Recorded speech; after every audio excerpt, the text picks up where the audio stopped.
สบายดีทุกคนนี่คือบรรยากาศอยู่ที่ประตูใส่ใจกลางนครหลวงเวียงจันทน์ตอนนี้อุ่นใจอยู่ถึงประตูใส่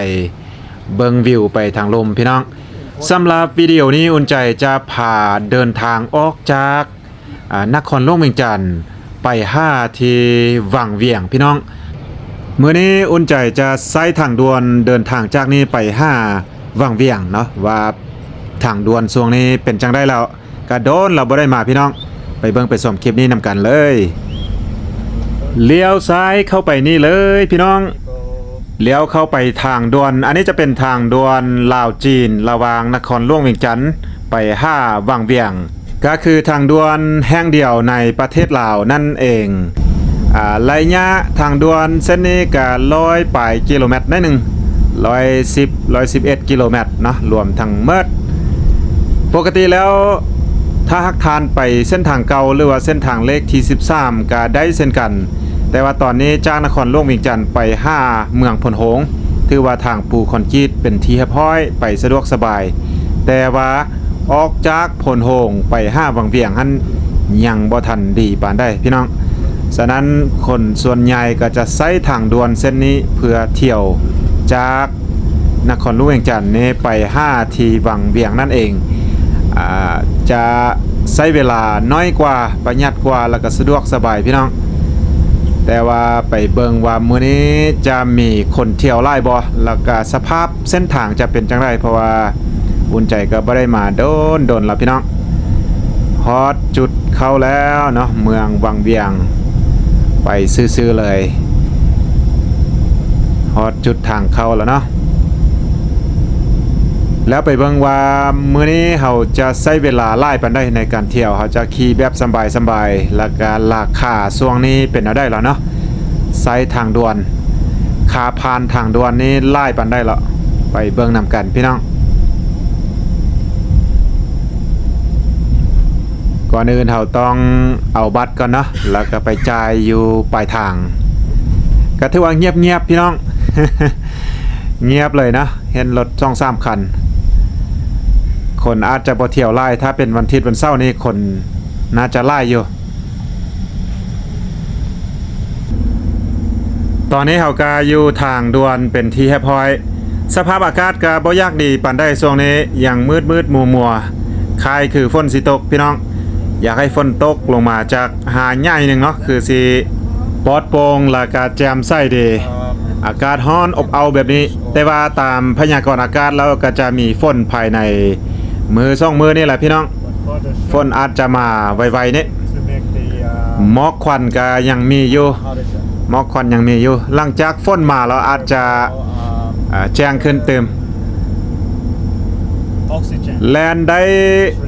สูงสุดนี่ถ้าเป็นรถน้อยรถเก่งประเภทรถเก่งรถน้อยนี่แลนได้120กิโลเมตรต่อชั่วโมงอันนี้ตามลิมิตเนาะ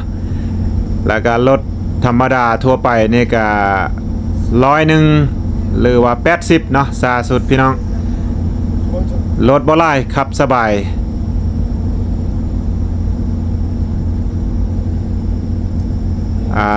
ฝั่งนี้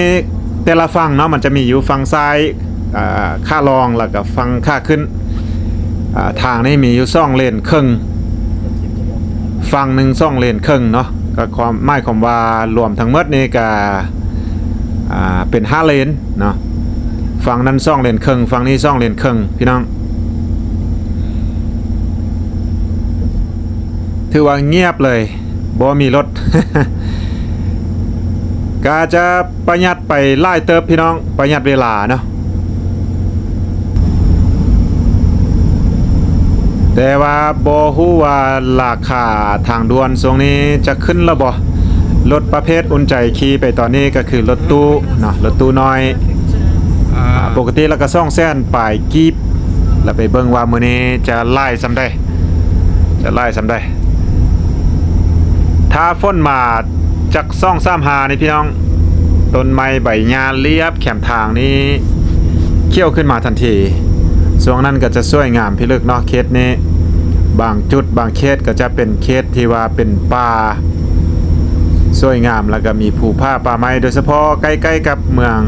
วังเวียงพุ่นล่ะพี่น้องก็จะมีหลายซองที่ว่าออกทางด่วนสามารถออกกลางทางได้ออกไปหาหมู่บ้านต่างๆแล้วก็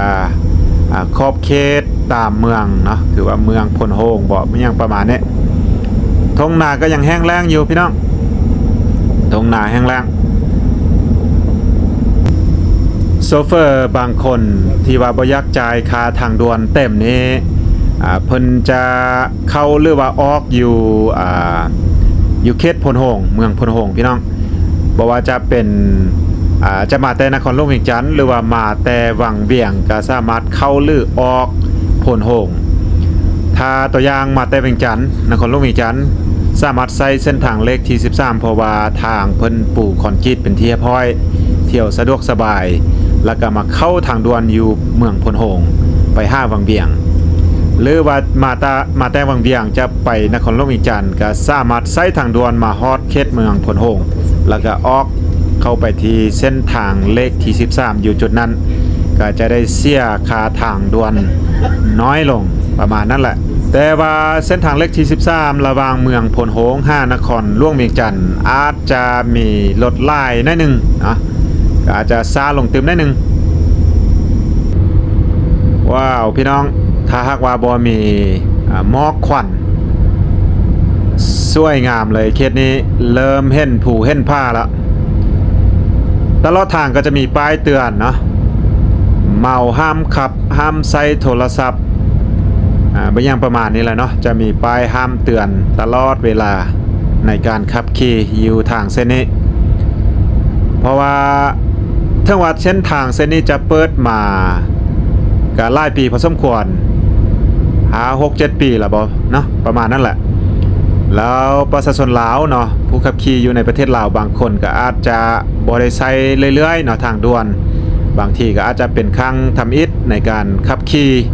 หรือว่าใช้ทางด่วนก็จะบ่ฮู้กฎมันอย่างต่างๆเนาะ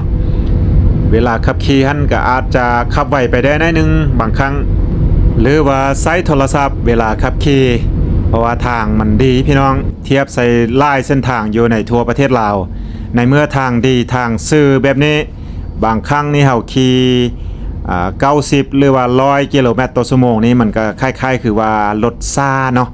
ฉะนั้นทางไปฮอดบนทางโค้งแดกเบรกเอาบ่อยู่เนาะพี่น้องว้าวเข้าอุโมงค์ พี่น้องมืดเป๊กเลยเข้าอุโมงค์เปิดไฟแมสโซเฟอร์ อ้าวโอ้กอง กองของอุ่นใจมันบ่ปรับเนาะบ่ปรับแบบออโต้ก็ถือว่ามืดเป๊กเลยความจริงแล้วก็เห็นแดเนาะบ่มืดขนาดนี้แต่ว่าอยู่ในกองนี้อาจจะมืดแต่ความจริงแล้วอยู่ในอุโมงค์นี้บ่มีไฟตอนนี้เวลาอยู่บนแจ้งเข้ามาบนมืดปึ๊บบ่เดียวนี้ อาจจะยากหน่อยนึงเนาะพี่น้องการเบิ่งเห็นนี้อาจจะบ่ปานได้อาจจะบ่ชัดเจนปานได้ฉะนั้นต้องค่อยๆเข้าค่อยๆขี่เนาะเพื่อลดพรอุบัติเหตุพี่น้องหรือว่าออกบนมืดไปจังซี่บนแจ้งอันตรายสุดเลยพี่น้องสายตาปรับบ่ทันเนาะบางที ต้องได้มีสติระวังตัวค่อยๆเข้าค่อยๆออกจากอุโมงค์ก็ได้พี่น้องเอ้ยแต่ก่อนเพิ่นเปิดเนาะตอนเปิดทำอีท่านก็มีไฟอยู่แต่ว่าบ่แน่ใจได้ยินว่ามีโจรมาลักสายไฟตลอดว่าซั่นเพิ่นก็เลยว่าบ่ได้ใส่ไฟซ้ำตอนนี้ไปเลยๆพี่น้องตอนนี้เฮาน่าจะฮอดครึ่งทางแล้วบ่หรือว่ากายครึ่งทางละน่าจะกายครึ่งทางได้นึงละรถบ่หลายมื้อนี้พี่น้องเงียบสงบเลยเงียบสงบหลายคนอุ่นใจเห็นเที่ยงกันอยู่ในโซเชียลมีเดียนะว่าเส้นได้แลนไวเส้นได้ให้แลนซ่าเส้นได้ให้ขับสุกเซินก็คือจังสิตอนนี้อุ่นใจขับอยู่เลนกลางเนาะอยู่เลนกลางนี่เป็นเลนขับซ่าเนาะขับซ่าแล้วเลนซ้ายติดกับแคมซ้ายมือนี่จะเป็นเลนขับไวฉะนั้นถ้าท่านขี่ไวก็จะไปเลนซ้ายมือนี่ ขันขี่ธรรมดาปกติหรือว่าซ่านี่ก็ไปเลนที่ว่าอุ่นใจขี่ไปตอนนี้แล้วเลนขวาเนาะเลนขวามันจะแคบหน่อยนึงเป็นไล่ว่าเป็นครึ่งเลนถ้าหากว่ารถมีปัญหาหรือว่าฉุกเฉินสำหรับจอดฉุกเฉินพี่น้องตามที่ป้ายอยู่ในทางด่วนนี่บอกจังสั้นเลยเนาะถ้าทานได้มานี่ก็จะมีป้ายบอกตามนั่นแหละเพราะว่าอุ่นใจเห็นอยู่ในมีช่วงนึงเนาะเห็นอยู่ในโซเชียลมีเดียหลายคนที่ว่าบ่เคยมาใส่นี่ก็ยังจะเที่ยงกันอยู่ว่าเลนได้ให้ขับช้าหรือว่าขับไวประมาณนี้แหละส่วนทางด่วนเส้นนี้ก็จะเคียงคู่กับเส้นทางรถไฟนั่นเองที่เห็นอยู่ตอนนี้ก็คือรถไฟบรรทุกสินค้ากำลังแล่นอยู่ก็จะมีแต่เส้นเดียวนี้รถไฟกันนะไปต่อเรื่อยๆพี่น้องไปต่อเรื่อยๆตอนนี้บ่แน่ใจว่าใกล้ฮอดแล้วบ่ก็พอโดนพอสมควรแล้วฮอดชั่วโมงละบ่ตอนนี้ใกล้สิฮอดชั่วโมงนึงแล้วเนาะขับขี่มาฮอดจุดนี้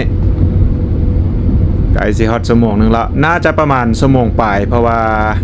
เฮาขับบ่ไหวขับแบบธรรมดาเนาะปกติบางบอนบ่ฮอด80ซ้ำพี่น้อง ขี่ซ่าๆเบิ่งบรรยากาศตามทางมาแต่บางบอนนี่ก็เร่งไวขึ้นได้นึงประมาณ100เนาะก็คืออุ่นใจเว้าไปตลอดเส้นทางก็จะมีป้ายห้ามแบบนี้เป็นช่วงๆตัวนี้จะเมาห้ามขับเนาะเตือนสติกันไปบางบอนบางจุดก็จะมี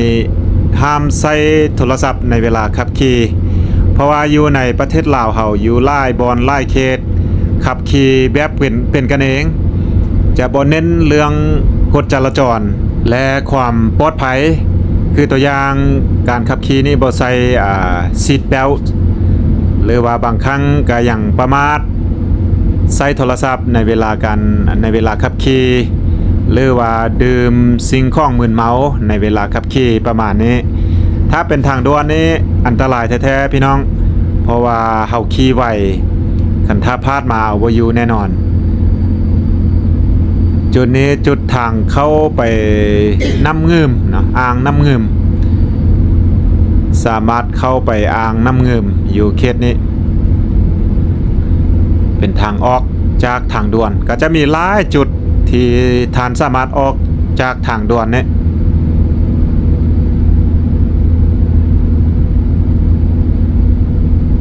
ตลอดเส้นทางโดยเฉพาะทางนี้จะแยกกันเลยอยู่ทางซ้ายมือพุ่นเป็นทางรองแล้วทางขึ้นเป็นทางที่เราไปตอนนี้เราจะเพิ่นจะปลูกดอกไม้อยู่ขั้นกลางนี่เลย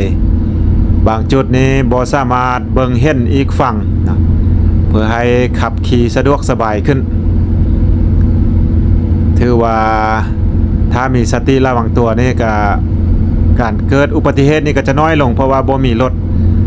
การสั้นจรไปมาสะดวกสบายรถน้อยที่สุดเลยย่านแต่ว่าสีเง่านอนเพราะว่าเส้นทางนี้ถือว่าดีเลยแหละพี่น้องดีเลยเนาะเพราะว่าเส้นทางในประเทศลาวเฮาหลายเส้นหลายทาง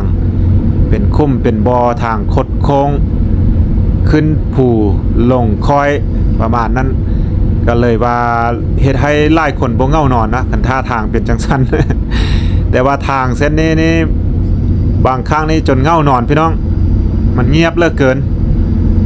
เนาะไปน้ำเงิมเข้าขวามือเลยอ่างน้ำเงิมคันถ้าไปต่อซื้อไปนี่เรื่อยๆก็จะไปพานวังเวียงทางเส้นนี้ก็ไปสุดอยู่วังเวียงหั่นละหลังจากนั้นก็สามารถไปต่อได้ด้วยเส้นทางเลขที่13ขึ้นไปเสื่อมไปห้าล่วงพระบางแล้วก็เสื่อมขึ้นไปเนื้อพูนอุดมใส่ล่วงน้ำทาไปฮอดจีนพุ่นละเนาะทางเลขที่13พี่น้อง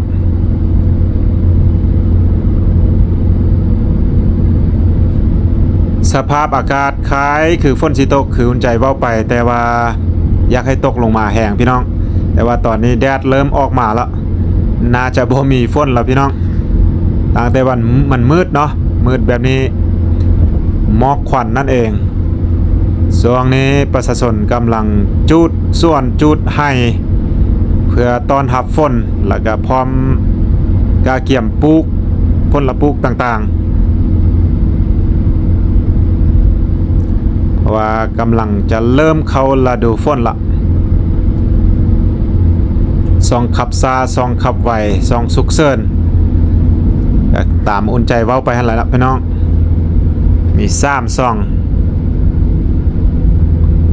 เคสนี้ป่าไม้เริ่มเขี้ยวงามแล้วเพราะว่าเว้าเรื่องฝนก็มาไล่หาเติบแล้วพี่น้องในปี2025นี่เนาะฝนก็มาไล่หาเติบละแต่ว่าก็จะทีขึ้นไปเรื่อยๆละฝนก็ได้ช่วงฤดูฝนนี้อุ่นใจก็อาจจะมีเวลามาเติมมาเลาะเบิ่งบรรยากาศยามฝนเนาะว่าป่าไม้จะเขี้ยวงามแบบใดแต่ว่าในการท่องเที่ยวหรือว่าในการเดินทางช่วงฤดูฝนอยู่ในประเทศลาวเฮานี่หลายเขตหลายบอนโดยเฉพาะเขตภาคเหนือก็จะยุ่งยากหน่อยนึงโดยเฉพาะเส้นทางนี่ล่ะขึ้นเหนือลงใต้บางเทื่อก็มีดินเจือนน้ำท่วมจะยุ่งยากหน่อยนึงเนาะถ้าเป็นช่วงบ่ฝนปานใดก็โชคดีแต่ทิวทัศน์ธรรมชาติวิวนี่สวยงามเลยท้องฟ้าปลอดโปร่งแจ่มใสเห็นภูผาป่าไม้ที่เขียวงามหั่นล่ะช่วงนี้เริ่มเข้าช่วง low season หรือว่าช่วงฤดูฝนอาจจะบ่มีนักท่องเที่ยวหลายปานใดปกติแล้วนักท่องเที่ยวจะใช้รถไฟจากตัวอย่างถ้าจะเดินทางมาจากหลวงพระบางไปนครหลวงเวียงจันทน์ส่วนใหญ่ก็จะมาแววังเวียงแต่ว่ามาด้วยรถไฟหลังจากนั้นออกจากวังเวียงไปนครหลวงเวียงจันทน์ก็จะใช้ทางด่วนเส้นนี้จะสะดวกกว่าหรือว่าจะขึ้นจากนครหลวงเวียงจันทน์ไปหลวงพระบางเพิ่นก็จะใช้รถขึ้นทางด่วนไปวังเวียงหลังจากนั้นก็ใช้รถไฟจากวังเวียงขึ้นไปหลวงพระบางเพราะว่าจุดที่ระหว่างหลวงพระบางไปวังเวียงหรือว่าวังเวียงไปหลวงพระบางนี่พี่น้องเอ้ยเส้นทางบางจุดบางบอนนี่โอ้ยบ่อยากจะพรรณนาระยะทางตัวอย่างระยะทาง100 กิโลนี้อาจจะใช้เวลาอย่างน้อย 4-5 ชั่วโมงพุ่นละบางจุดเนาะเป็นช่วงฤดูฝนแห้งให้พี่น้องฉะนั้นช่วงนี้เกือบบ่มีคนขับรถเที่ยวทางพุ่นแหละเนาะนักท่องเที่ยวจะใช้รถไฟเมิดพี่น้องตอนนี้เฮาก้าวเข้าสู่เขตวังเวียงแล้วเห็นภูเห็นผ้าแบบนี้ถือว่าอยู่วังเวียงแล้วพี่น้องเอ้ยเห็นภูเห็นผ้าสูงสันก็ถือว่าเป็นวังเวียงละอาจจะบ่สวยงามปานใดช่วงนี้เบิ่งแต่ท้องฟ้าอากาศร้อนอบอ้าว30 กว่าองศา36 37 องศาแต่ว่ามันจะร้อนอบอ้าวเนาะไกลเข้ามาเรื่อยๆไกลจะสุดทางด่วนละพี่น้องไกลจะสุดทางด่วนหลังจากนั้นก็จะผ่านประตูเนาะเก็บเงินไปเบิ่งว่าค่าทางด่วนช่วงนี้จะเป็นอะไรอุ่นใจบ่ได้มาตั้งแต่ปีกายเพิ่นขึ้นระบอหรือว่าจังใดเนาะเมืองวังเวียงยังอีก1 กิโลเมตรพี่น้องยังแต่1 กิโลเมตรก็จะฮอดแล้วจะมีทางแยกออกทางขวาเป้าหมายในอนาคตทางด่วนเส้นนี้จะเสื่อมจากวังเวียงไปหลวงพระบางนั่นเองแล้ววังเวียงนี่ก็จะเป็นจุดที่ว่าแยกออกจากทางด่วนในอนาคตนี้เพิ่นจะเฮ็ดลัดซื้อไปฮอดหลวงพระบางแต่ว่าก็ขอให้เฮ็ดไวๆเนาะจะได้เที่ยวไปมาหาสู่กันสะดวกขึ้นพี่น้องทางด่วนสิ้นสุดอยู่จุดนี้แล้วก็มีทางแยกออกไปเมืองวังเวียงช่วงนี้เป็นจังไดไปเบิ่งนำกันพี่น้องว่านักท่องเที่ยวยังหลายหรือบ่แต่ว่าตามอุ่นใจได้ข้อมูลมาก็คือนักท่องเที่ยว มาทางโซนยุโรปหรือว่าซาตะวันตกที่เขาเอิ้นกันว่าก็คือฝรั่งอาจจะบ่หลายปานได้ละช่วงนี้ส่วนใหญ่ก็จะมีจีนเกาหลียังมีอยู่แต่ว่าบ่แม่นฝรั่งเนาะฮอดแล้วจุดเก็บเงินอยู่ทางหน้าพุ่นแล้วความจริงแล้วทายจุดนี้ไปอยู่ทางล่างพุ่นงามพี่น้องผูผ้าแต่ว่าตอนนี้เกือบบ่เห็นละว้าวถือว่ามืดมัวขนาดอันนี้ก็คือเหตุผลหลักๆที่นักท่องเที่ยวบ่มาช่วงนี้พี่น้องเพราะว่ามันบ่งามนี่เลยจุดเก็บเงินเนาะไปเบิ่งว่าค่าผ่านทางด่วนนี้เท่าใดพี่น้อง100 กว่ากิโลเมตรโอ้231,000 กิบระยะทางประมาณ111 กิโลเมตรต้องได้จ่าย231,000 กิบอันนี้เป็นรถตู้น้อยรถแต่ละประเภทก็จะแตกต่างกันไปถ้าตีเป็นเงินบาทก็ทึกอยู่ประมาณ350 กว่าบาทน้อยหนึ่งพี่น้องก็สิประมาณนี้สรุปรวมแล้วมื้อนี้เฮาขับรถจากนครหลวงเวียงจันทน์มา5วังเวียงในระยะทาง100 ปลายกิโลเมตรน้อยหนึ่งใช้เวลาไปชั่วโมงหนึ่งกับ30 นาทีเนาะไล่ว่าชั่วโมงหนึ่ง30 นาทีเพราะว่าเช้าไปแต่ว่าเฮายังบ่ฮอดตัวเมืองวังเวียงเทื่อ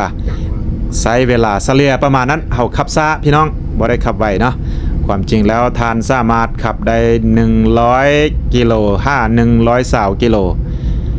อาจจะฮอดไวกว่านี้เฮามาแบบเพลินๆสภาพเส้นทางรวมๆโดยรวมก็ถือว่ายังดีสมควรดีหั่นแหละเนาะพี่น้องเพราะว่าเพิ่นเก็บเงินเนาะเฮาต้องได้เสียเงินฉะนั้นการดูแลรักษาต่างๆก็ต้องดีทุกอย่างพี่น้องโอเคตอนนี้เฮามาฮอดเขตเมืองวังเวียงเป็นที่เรียบร้อยเพียงแต่จะเข้าไปในตัวเมืองวังเวียงนั่นเองแต่ว่าอุ่นใจจะบ่ได้รีวิวตัวเมืองวังเวียงเนาะจะเข้าไปในเขตในเมืองก็สิประมาณนี้พี่น้องอันนี้ถือว่าอยู่เขตในเมืองวังเวียงน้ำซองเป็นแม่น้ำที่ว่านิยมที่สุดสำหรับนักท่องเที่ยวมาลองเรือหรือว่าพายคายักทูบบิ้งต่างๆเนาะก็สิประมาณนี้พี่น้องเอ้ยจังได้กาเส้นเก่าเส้นเดิมขอบใจทุกท่านทุกFC ท่านผู้ชมทุกคนที่เข้ามาติดตามและรับชมส่องอุ่นใจมาโดยตลอดพี่น้องก็หวังว่าคงจะเจอกันคลิปต่อไปสำหรับคลิปนี้อุ่นใจก็ขอจบไว้เพียงส่ำนี้เจอกันคลิปต่อไปพี่น้องสบายดี